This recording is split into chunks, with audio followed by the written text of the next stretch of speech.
നമ്മുടെ ഈ ഉപ്പ ഉമ്മമാരൊക്കെ നമ്മളോട് കൊച്ചിലെ നല്ല രീതി തമാശയൊക്കെ പറയാറുണ്ട്. നമ്മൾ ഒരുപാട് സന്തോഷിക്കാറുണ്ട്. എന്നാ പ്രവാചകൻ സല്ലല്ലാഹു അലൈഹി വസല്ലമ തങ്ങള് ഒരു വൃദ്ധരായ സ്ത്രീയോട് പറഞ്ഞൊരു തമാശ നമുക്കൊന്ന് കേട്ടു നോക്കാം. ഒരു നാളി പ്രവാചകൻ സല്ലല്ലാഹു അലൈഹി വസല്ലമ തങ്ങളുടെ അടുക്കിലേക്ക് ഒരു വൃദ്ധരായ സ്ത്രീ വന്നു. എന്നിട്ട് അവര് പറഞ്ഞു, പ്രവാചകരെ, ഞാൻ സ്വർഗത്തിൽ പോകുമോ എന്ന്. പുഞ്ചിരിച്ച് റസൂലുള്ള പറഞ്ഞു, നിങ്ങള് സ്വർഗത്തിൽ പോകത്തില്ല, വൃദ്ധരായ സ്ത്രീകൾക്ക് സ്വർഗത്തിൽ പ്രവേശനം ഇല്ല എന്ന്. ഇത് കേട്ടതും ആകപ്പാട് നല്ല രീതിയിൽ വിഷമിച്ചു പോയി.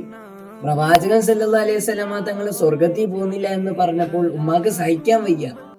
അങ്ങനെ അവര് വിഷമിച്ച് ദുഃഖിതരായിട്ട് പോവാൻ നിന്നപ്പോ റസൂല് വീണ്ടും പുഞ്ചിരിച്ചൊന്ന് പറഞ്ഞു, ഞാൻ പറഞ്ഞത് എന്താണെന്ന് മനസ്സിലായോ?